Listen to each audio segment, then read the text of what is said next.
रात्रि के 7वें दिन माँ भगवती के कालरात्रि रूप की पूजा का विधान है। माँ कालरात्रि ने असुरों का वध करने के लिए ही ये रूप धारण किया था। ऐसी मान्यता है कि माँ कालरात्रि की पूजा करने वाले भक्तों को भूत प्रेत या बुरी शक्ति का भय नहीं सताता। माँ कालरात्रि की नाक से अग्नि की भयंकर लपटें निकलती हैं। माँ कालरात्रि गधे की सवारी करती हैं। शक्ति का यह रूप शत्रु और दुष्टों का संहार करने वाला है। ऐसी मान्यता है कि माँ कालरात्रि ही वह देवी है जिन्होंने मधु कैटभ जैसे असुरों का वध किया था। और मान्यता है कि महासप्तमी के दिन पूरे विधि विधान से माँ कालरात्रि की पूजा करने पर माँ अपने भक्तों की सभी मनोकामनाएं भी पूर्ण करती हैं। माँ कालरात्रि का प्रिय रंग लाल है और इस दिन भोग में माँ को गुड़ या अनार का और गुड़ से बनी मिठाइयों का भोग लगाया जाता है। माँ कालरात्रि की पूजा करने से अकाल मृत्यु का भय नहीं सताता। कहा जाता है कि जो भी भक्त सच्चे मन से माँ कालरात्रि की पूजा करता है उन्हें न तो भूत प्रेत या बुरी शक्तियां सताती हैं और कभी भी अकाल मृत्यु परिवार में किसी की नहीं होती।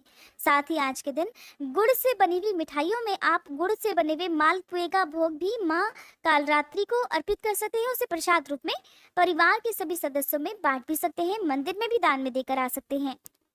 माँ कालरात्रि का स्वरूप अंधेरे के समान एकदम काला है। उनके बाल लंबे और बिखरे हुए हैं। माँ कालरात्रि ने गले में माला जो धारण की हुई है वो हमेशा बिजली की तरह चमकती रहती है। माँ के 4 हाथ हैं जिनमें खड्ग, लौह अस्त्र, वर मुद्रा और अभय मुद्रा है। माँ कालरात्रि का रूप भले ही भयंकर हो, भले ही डरावना हो, लेकिन ये हमेशा अपने भक्तों की रक्षा करती हैं और भक्तों को उनके कर्मों के अनुसार फल भी प्रदान करती हैं। लेकिन माँ कालरात्रि की पूजा करने में विशेष सावधानी बरतनी चाहिए। किसी भी दूसरे का नाश करने के लिए, जैसे कि कोई विरोधी आपका हो, शत्रु हो, तो उसका नाश हो जाने के लिए कभी भी कोई उपाय इस दिन नहीं करना चाहिए। आपको माँ कालरात्रि की पूजा करके सच्चे मन से प्रार्थना करनी चाहिए कि आपके जीवन में जिन जिन भी लोगों से आपको दुख प्राप्त हो रहा हो, आपके जो भी शत्रु या विरोधी हो, माँ कालरात्रि उन्हें सद्बुद्धि प्रदान करें और आपका किसी प्रकार से कोई अहित ना हो। माँ की पूजा करने के साथ साथ नवग्रहों की पूजा भी करनी चाहिए। अगर आपके पास नवग्रह यंत्र है तो आप नवग्रह यंत्र की पूजा करें। अगर आपने अपने मंदिर में चौकी पर ही नवग्रह स्थापित किए हुए हैं, जैसे कि मैंने आपको वीडियो में दिखाया था, तो आप उनकी पूजा करें, नवग्रह मंत्र का जाप करें, जो कि आपको कलश स्थापना वाले दिन की वीडियो में आपको मिल जाएगा।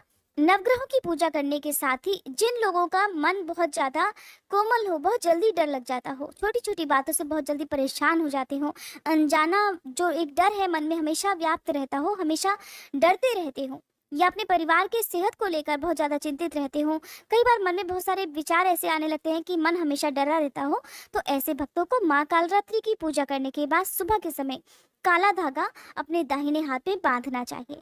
माँ को ये धागा पहले आप समर्पित करें, फिर ओम ह्रीं क्लीं क्लीं चामुंडाय विच्चे या फिर ओम ऐं ह्रीं क्लीं इस मंत्र का कम से कम 51 बार या 108 बार जाप करके आप उस धागे को अपने हाथ में या अपने गले में धारण कर सकते हैं। कहा जाता है कि इस दिन ऐसा करने से माँ कालरात्रि हर प्रकार के भय का नाश करती हैं। क्योंकि माँ की पूजा करने से हर प्रकार की सिद्धि की प्राप्ति हो जाती है, इसलिए माँ का एक नाम शुभंकरी भी है।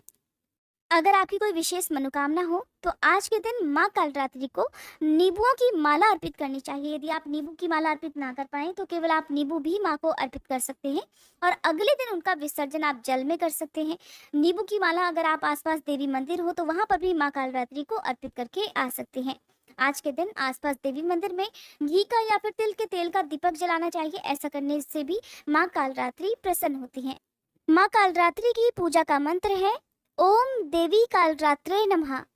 प्रार्थना, एक वेणी जपा कर्णपूरा नग्नाखरा स्थिता लंबोष्ठी कर्णिका कर्णी तैलाभ्यक्त शारीरिणी वाम पादोल्ल सलोलह लता कंटक भूषणा वर्धन मूर्ध ध्वजा कृष्णा कालरात्रि भयंकरी।